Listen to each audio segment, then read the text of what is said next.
Wake that ass up. Early in the morning. The Breakfast Club. Morning, everybody. It's DJ Envy, Angela Yee, Charlamagne the Guy. We are the Breakfast Club. Now we have a special guest on the phone line right now. You might have seen her on Surviving R. Kelly. We have Lisa Van Allen on the line. Good morning. Good morning. Hi, Lisa. How you feeling today? Hey, how are you? I'm awesome. So let's talk about it. I mean, let's get right into it. The Surviving R. Kelly docuseries. What has happened in your life since then? Have you been on social media watching what's been going on? Yes, I've been on social media. I've seen everything that's going on. And I mean, it actually, for me, it's been a lot of positive feedback. You know, I mean, it's been a lot of support, and I really do appreciate it. I mean, I think at this point, people are starting to see it for what it is, see him for what it is, for what he is, and I don't think they're I don't think people want to turn a blind eye to it anymore. I had some questions, and But let's identify who Lisa Van Allen was in the Surviving R. Kelly docuseries, because you actually were the first person to come out over 10 years ago and testify in the child pornography case. You were the one that actually had gotten the sex tape, and that's how the first sex tape of him got out there with the 14-year-old girl, allegedly. Yes, I did testify against him back in 2008, and part of the reason was a lot of people don't really understand, you know, some of the reasoning behind, you know, me coming out, and, you know, they did threaten my life. right. This may be a dumb question, Lisa, but why did you cut yourself out of the original sex tape with the underage girl? Yeah, because when the sex tape came out, I know you were talking, and maybe we don't know. You said that you were involved with threesomes with the 14-year-old. You didn't know she was 14. And then when the sex tape came out, that part wasn't in it. Did you take your part out of it? No, that was not the tape that I was on. Oh, I okay. wasn't on the tapes that went to trial. There were multiple tapes. I heard there were other tapes that we'll never see or that were never actually revealed besides this one. Exactly. Now, what age were you when you were indulging in the threesomes that he was, you know, forcing you guys to do? It was different. It was two different ages. It was 17 and 18, but she was supposed to be 16 when I was 17. You get what I'm saying? He told you she was 16. Right. Right. And of course he did. He's a master manipulator. So he did what he felt he needed to do to get what he needed done. Now, when you found out she was 14, obviously you knew it was wrong because you didn't want to do it anymore, and you took the tapes. I didn't want to do it from the beginning. Right. I mean, I explained that I cried, and he didn't care. He said, "What am I going to do with this? What am I going to do with this now that you're crying?" Right. On the tape. That's what he said. You never wanted to tell or try to tell somebody at least that the 14-year-old was underage, or you never thought about it? It wasn't that I didn't want to. I don't know if you have ever been in love with someone, and the first initial thing that I wanted to do was to help him get better. I thought that maybe, you know, because I cared for him, that maybe I could help him. That's was my initial reaction, was that he was sick and that it wasn't right. But, you know, I thought that I could help him and try to get, you know, I don't know, I thought I could save him. But, you know, once I saw that he didn't feel like he had a problem, because that's the first step. You have to admit that you have a problem. Right. He doesn't own up to it. He won't admit to it. You ask him about it, he'll tell you things like, well, my mama always told me if you love a man, you'll accept him for who he is, stuff like that. Well, that's probably and, because you know, he thinks... that to a young girl, you know, I was manipulative. I fell for it. But as I got older, I saw that, you know, that's not something that I wanted for myself. That's not something that I was willing to accept. That's not something that I feel like any woman should be subjected to. Well, so me speaking out back then in 2008 and even now is not about me. You know, it's about young girls, right. Black Girls Matter, and raising awareness and saving someone else's child, because, I mean, it already happened to me and her. Well, you know, R. Kelly can never admit that he's wrong because he doesn't think what he's doing is wrong. Like in his mind, the behavior is normal. People would take it so much better if he could just own up to it and say, I have a problem. Right. I need help. You know, he doesn't want to do that because he doesn't feel he has a problem. Now, Lisa, can I ask you a question? Now, everybody's watched the docuseries. What are your thoughts on the people that were around him that actually helped forge documents, that knew what was going on? What are your thoughts about that? Yeah, Demetrius, the security, right. and that other person. They all handicapped this man, and they're all helping him to coerce these women and do these things. I mean, it goes back to people before that. I mean, I know people on his team. Daryl McDavid is the one who threatened my life. June Brown, I'm putting names out there. June Brown is the one who would book flights for girls. June Brown took me to get the abortion by Rob and said he was my uncle. So these guys, you know, they do things for Rob, and they make it to where he's able to do these things because Rob doesn't read well. He doesn't write. He's not good at math. So these are the people that are doing these things for him. You get what I'm saying? Got you. So yeah, all of them are at fault. And I mean, they should be held accountable as well. And not blaming you, because I don't want to victim blame you, but where were your parents during this time? And I'm not blaming you. I'm just curious. Like, were your parents there or? No problem speaking on that as well. Robert knew my whole background. He knew that I came from foster care. He knew that I didn't have a father figure in my life. He knew that my mother's mother had just been hospitalized for cancer, and my mom was dealing with that. I mean, he knew all of these things. So I'm not to blame all of it on him, but my mother was not fully focused on me at that time. Right. So you were very vulnerable. When I first met him, it's kind of like it was an interview. I tell people. He asked me specific questions. Do you have a boyfriend? How old are you? When I said I was 17, he said, "Will your mother let you come to Chicago?" I didn't ask her would she let me. I just told him, yeah. You get what I'm saying? So, he knows what he's doing. He's been doing this for a long time. It's pretty much standard procedure for him. So where did y'all meet? Because they always say he would park his tour bus at McDonald's in Chicago. We met at his Home Alone video shoot. I actually went with a friend of mine's girlfriend. She was an aspiring singer, not me. And we were just extras in the video, and he happened, and I'm pretty sure I was the youngest one there, because if you've ever seen the Home Alone video, it's a lot of strippers and girls who are a lot older than I was there that would have been more than willing to do things with Rob. But he had his cousin come and actually, find me and say, Rob wants to talk to you. Now, he did target you. Now, let's talk about meeting some of the other survivors from the docuseries, because I know they said at the screening that was the first time a lot of people had actually met each other in person. Yeah, actually, all of the girls are really nice. It's kind of funny because, I mean, we've all been through similar situations with him. So when we get together, it's kind of like a sisterhood, and, it's good to not have to convince someone of what you've been through. So it's like we call each other. It's kind of like a little bit of therapy. You know what I mean? We talk about things and that we've been through, and we don't have to convince each other of anything. So, I mean, I really, feel blessed to have them, and I'm glad that they've come out. And I know it's more victims. I even have women that have inboxed me that know him and that don't want to come out, but they inbox me to talk about it because they know I know what they're talking about. Well, speaking of therapy, what kind of help have you gotten over the years, Lisa? I haven't been to an actual therapist, and, maybe that's something I should do. I'm actually open to that. But right now, I'm just trying to help other abuse victims and to try to protect any other young girls from going through it. And with that being said, I would like to put out there that I do have a website called IamLisaVanAllen.com where young girls can go on there and they can blog, go back and forth with me and talk about what they've been to. I actually had a young girl do that the other day. She contacted me about a relationship she's in. She's 17 years old. Her boyfriend's 21. I'm not going to put her name out there. And he's been abusive to her. And she was saying, we talked back and forth. She was saying she wanted to end her life. And I pretty much talked her out of that.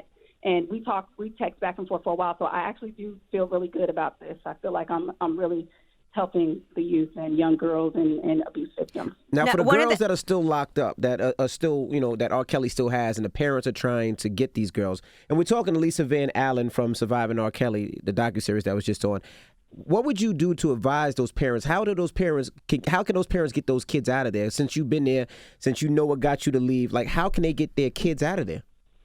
Honestly, I mean, it's only two ways. One way is by force, and, the other way would be you just wait for her to get tired, because ultimately that's what it was for me. I grew up, I matured, and I saw that he didn't want to change, and I was tired of the BS. You know what I mean? Like, who wants to sit around watching him do these different things with these different girls and being involved in that? Eventually, you see that he doesn't want to do better. He doesn't want better, and you move on.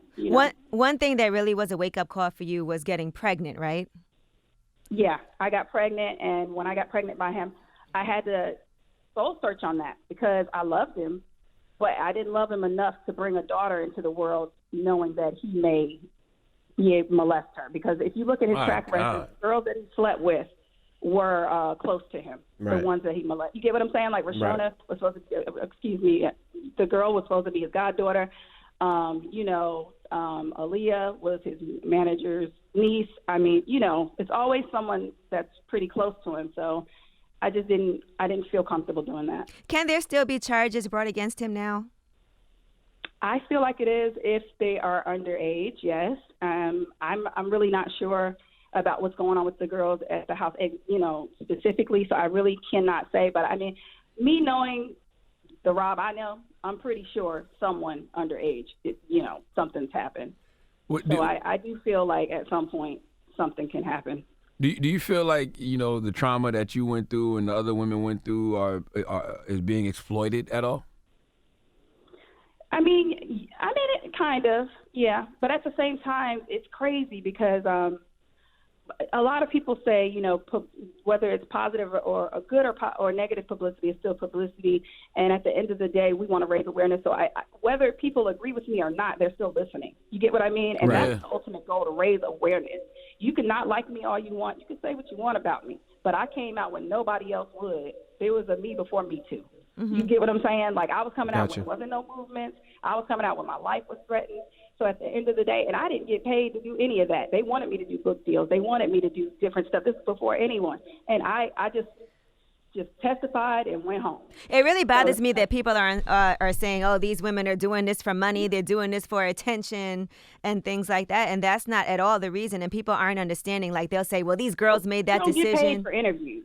You don't get paid for these photo shoots and these interviews. I don't get paid to cry on camera. So, no. I don't get paid to belittle myself. Now, I don't think any woman wants to do that. Now, I wanted to ask two questions, actually. One, the person that was talking where their face was blacked out, who was that to R. Kelly without saying the name? Was that his assistant? Was that his sister, brother? Who was that? Honestly, I tried to figure that out myself, who that was. I'm really not sure. They did a great job disguising who that person was. I thought it was a female. Right. I was trying to figure it out, too. I didn't know. Maybe it was a male, but then I got some female vibes, too, from it, so I'm really not sure. And also, did R. Kelly give everybody he had sex with an STD? Because, a lot of people are saying that they got herpes from him.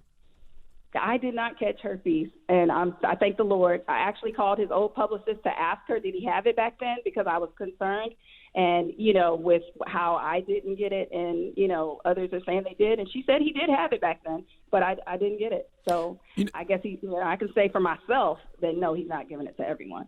I just got a couple more questions, Lisa. This is Charlamagne talking. I've always been critical of R. Kelly, but I've also made a lot of jokes about R. Kelly and what he's done to underage girls. And, how did the way the culture, the coach's approach to the situation, whether it was Dave Chappelle or Boondocks or rap lyrics, how did the coach's response to R. Kelly affect you back then?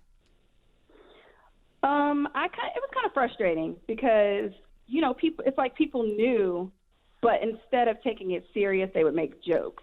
So that was kind of frustrating. I would say that, because by them making jokes, it kind of made it like it was okay. And it's like, it normalizes at the end of the day, it's really not funny. And there's nothing funny about him peeing on that girl. He never peed on me, but there's nothing funny about him peeing on her and belittling her like that. There's nothing funny about, girls speaking about what they've been through, and 10 years later, you're still crying about it. There's nothing funny about that. Well, I apologize for any jokes that I've made that may have upset you or any of the other victims, because honestly, none of us were thinking about that 10, 15 years ago. We was just thinking about clowning R. Kelly, but you don't think about we weren't thinking about the actual human victims. beings that are involved, the women. Your sister, your cousin, your daughter. Yeah, I get it. And I was going to ask you, how did you feel watching it and seeing like Demetrius, who was his role manager, laughing and joking, and security not taking it serious, and even his brother? They didn't seem like it was that serious to them. I mean, it's never that serious to the black community, if you ask me, and I'll probably get my head chopped off for this, but it's never serious to the black community until it's, like I said, their sister, their cousin, their niece, or their daughter. And then, everyone wants to say, oh, no, we got to stop him. No, but it shouldn't be like that. Now, Lisa, what do you think about we should care about our whole race. I care about the whole race. You should. I mean, because when I came out, it wasn't about me. It was about what he did to her. That's what I was there for. You were disgusted. And how did you talk about it? Like, I'm sitting there watching it, and you're talking about, a threesome with a 14-year-old. What gave you the courage to be like, I can talk about this and be free with it? Because I just couldn't understand how you got that courage. It's about having that conversation that nobody wants to have. Somebody has to stop being victimized. Somebody has to stop being concerned with how it made you look and talk about how they made you feel and what they did to you. Somebody has to do that. Every time I talk about it, and I talk about specifics, it upsets me. It makes me want to cry. But we have to do that. You have to do that. You have to be real and show people what it's done to you. what he's doing to people. You have to be willing to do that. If we're not willing to do that, there will never be any change. Right. Oh, no, I agree with you. I think sometimes, experiences happen to you, so God can work through you to help other people. And I feel that way too. I feel like I'm a vessel now, and I feel like I have to speak out. Like even though the underage girl, she won't speak out. Her family was paid off. They won't speak out. Even though they will not speak out, I feel like I have to speak out for her. Mm-hmm. And I will say, I don't think this is just a black community problem, because you look at what happens in Catholic churches. You look at people like Woody Allen. You can. But I also feel like R. Kelly is like how Catholic churches, the Catholic priests is there. I feel like that's their R. Kelly, honestly. Now, what do you think about these lawsuits that he's threatening for everybody who participated in this docuseries? He also did a Facebook. I could care less about a lawsuit. I feel like he's trying to distract everyone from the real problem, which is him. He could do what he wants. He could talk about me going to jail, whatever. I fought some people in the past, some females, and went to jail. Who cares? That has nothing to do with you peeing on a 14-year-old. That has nothing to do with you belittling black women. Don't try to do that. Don't try to deter the fact. Don't allow him to do that. That's what I say. Don't allow him to take the conversation off what he's done. Yeah, I saw a complex that when he posts girls' pictures in jail, post his pictures in jail, and what he went to jail for. Ooh. Yeah, I don't understand what would be his point of suing the survivors or suing John Legend or suing me. Like, what was? When I went to trial, they didn't talk to me about anything about Rob. For 3 hours, I was 6 months pregnant. For 3 hours, they talked to me about who I was dating, about my kid's father. Right. Stuff that had nothing to do with trial. What does that have to do? They should have been saying objection. They didn't do that because they wanted the conversation to be about me, to try and degrade me and what I was saying and make me discredit me. But it's not about me. This ain't about me. This is about R. Kelly. Now, I know every time you hear a song play or a video, it must put you in some type of mood that's that's concerning and scary every time you hear his music. The crazy part about it is his music, I think when it comes on, it hypnotizes people. But as a people, we have to check ourselves. Is that song that sounds good and you want to bop to more important than these young girls? No, it's not. Absolutely not. When it comes on, I turn it off. How did you feel when you heard his ex-wife? I know you probably seen the video where she's bopping to the song and she's dancing to the song. How did that make you feel? Personally, I wish it didn't happen, but I mean, she's human. You know what I mean? I personally talked to her, and I believe her, and I think she's a great person, and I know she's been through a lot. Mm-hmm. She's cried to me about things. So I wish that people would stop trying to discredit us. Right. Just because she bopped to his song, and that I don't feel like what she's saying isn't any more valid from her doing that. Right. And people do deal with trauma differently. You can't judge. That she could have been just covering for him. Yeah. Who's to say they could have threatened her life? I mean, we don't know. Like and that's years old, but she also said, people deal with trauma differently. You still just never know. You can't you can't say specifically what she should have done or shouldn't have done because she's coming out now. I really don't feel any kind of way about it other than I wish, people that they wouldn't be on the internet right now. Because once again, it's another thing to just deflect the conversation from being about what he's doing. I mean, here's the thing. We all saw the sex tape. We saw the marriage certificate to Aaliyah. We've heard the songs like Age Ain't Nothing But a Number. We've heard him call himself the Pied Piper. Even when you tell me things like he's threatened you, I know that's true because he's threatened me over the years. So it's just like I don't know what more people need to believe. Right. R. Kelly is what he says he is. And then we see Jada Pinkett Smith talking about how the streams and sales from his music is going up still, even after all of this happened. What do you attribute that to? Part of the reason they say his streams are going up is not because new people are listening. Kenyatta broke it down to me the other day when we did this. We did like a hosting for the last episode of Surviving R. Kelly, and she broke it down that all it takes is a few of his fans, that he has to keep his songs on repeat, and then his streams will go up. So it doesn't necessarily mean, he's gotten new people listening. They just may be having in heavy rotation, his regular fans. So this is what I think happened. There could be a lot of young people that don't know who he is. Like my kids didn't know who he was. They seen the memes. and had to Google who he was and listen to it. That's what happened. It could be that. Right. Or you know, from I haven't seen the documentary yet, but I heard that they said "You Are Not Alone" is about a girl that he had an abortion from. Right. You're gonna go listen he to does these that. records. He writes songs about things. That's what I'm saying. He writes songs about things he's been through. He wrote a song. He wrote several songs about me. So I mean, one would be the "I Don't Mean It" after an argument. "Feeling on Your Booty" was when I was actually there. So I mean, he does that. So his songs are about people. Was R. Kelly into young boys as well? Because we seen him make that one girl cut her hair off and wear clothes and made her kind of look like a boy. Well, that was a disguise. Was he into that as well? I can't speak for him actually messing with young boys, but I will say that there have been times where he wanted penetration himself. So, but it was from a female, but still, you get what I mean? Penetration how? Like pegging or like a finger or something? Not to be too graphic. Anally. It could be finger, object. Oh, he likes stuff in his butt. Right. So that's all I can vouch for. Where are those videos? Oh, stop. That's the video we need. No, he ain't doing those. He's doing them of, you in compromising situations, not him. Me? No, I mean, No. Kelly and Not you, Matt Robert. Survivor. Oh. Wow. What do you hope this documentary accomplishes, Lisa? I hope that the documentary raises more awareness because, obviously, we've been doing this for a while with him. Well, I have. And, you said you've been doing it too, Charlamagne. So I hope that it raises more awareness. It opens more eyes. I hope that he's eventually held accountable for something. It seems like that people are getting it now. The celebrities that have come out, I commend them.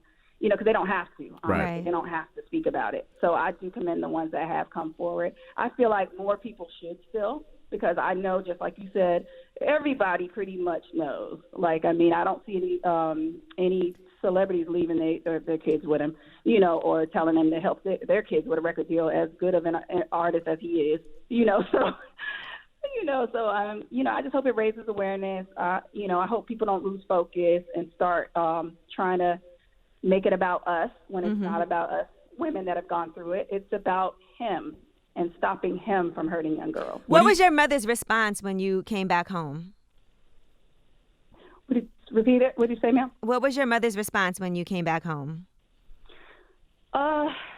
Actually, when I came back to Georgia, you saying when I left him? Yeah, when you left him and came back home. Well, actually, I was 21 years old when I left. So my mom wasn't even in Georgia anymore when I came back, but she was happy that she was able to be in contact with me, on a daily basis at that point, because she hadn't been able to be. Mm-hmm. So if nothing happens from this documentary other than, a bunch of social media noise and then next week everybody moves on to something else, what will you continue to do?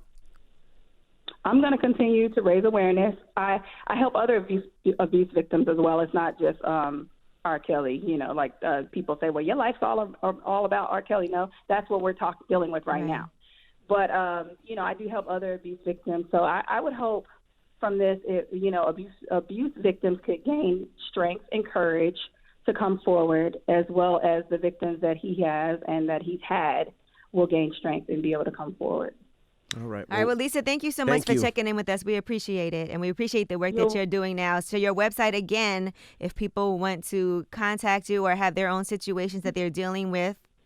It's IamLisaVanAllen.com. Mm-hmm. All right. Well, thank you for checking in. We really appreciate it. And of course, she's from Surviving R. Kelly, the docuseries.